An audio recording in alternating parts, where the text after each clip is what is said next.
देश आज संकटों से घिरा है और ये संकट हमने पैदा नहीं किए। जब जब कभी आवश्यकता पड़ी संकटों के निराकरण में हमने उस समय की सरकार की मदद की है।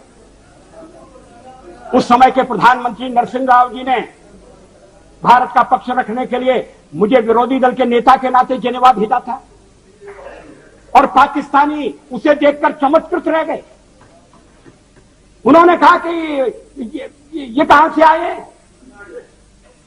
क्योंकि उनके यहां विरोधी दल का नेता ऐसे राष्ट्रीय कार्य में भी सहयोग देने के लिए तैयार नहीं होता।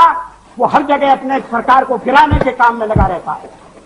ये हमारी परंपरा नहीं है, ये हमारी प्रकृति नहीं है और मैं चाहता हूं ये परंपरा बनी रहे, ये प्रकृति बनी रहे। सत्ता का खेल तो चलेगा, सरकारें आएंगी जाएंगी, पार्टियां बनेगी बिगड़ेंगी, मगर ये देश रहना चाहिए। इस देश का लोकतंत्र अमर रहना चाहिए।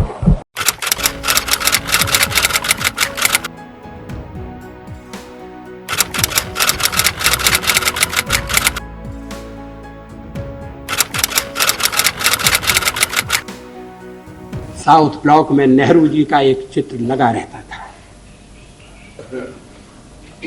मैं आते जाते देखता था। नेहरू जी के साथ सदन में नोक झोंक भी हुआ करती थी। मैं नया था, पीछे बैठता था। कभी कभी तो बोलने के लिए मुझे वॉकआउट करना पड़ता था। लेकिन धीरे धीरे मैंने जगह बनाई, मैं आगे बढ़ा और जब मैं विदेश मंत्री बन गया तो एक दिन मैंने देखा कि गलियारे में टंगा हुआ नेहरू जी का फोटो गायब है। मैंने कहा ये चित्र कहां गया? कोई उत्तर नहीं दिया। वो चित्र वहां फिर से लगा दिया गया।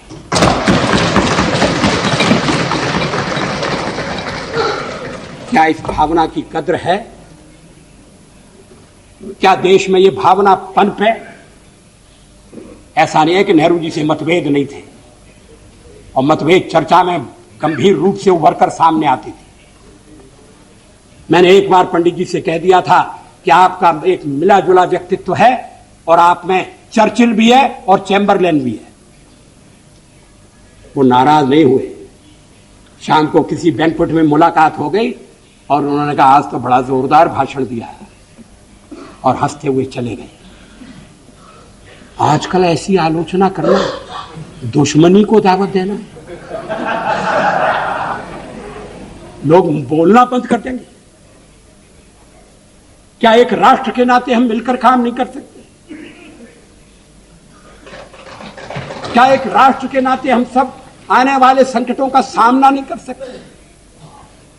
एक शताब्दी खत्म हो रही है, दूसरी शताब्दी दरवाजे पर खड़ी है। अगर हमें छोड़कर आप कोई नया प्रयोग करना चाहते हैं, मुझे कोई आपत्ति नहीं होगी, लेकिन हम जो प्रयोग कर रहे हैं उस प्रयोग को आप सफल होने दें, ये मैं आपसे अनुरोध जरूर करना चाहता हूं। हमारा यह वीडियो अच्छा लगा तो इसे लाइक करें, शेयर करें और हाँ, सब्सक्राइब करना ना भूलें।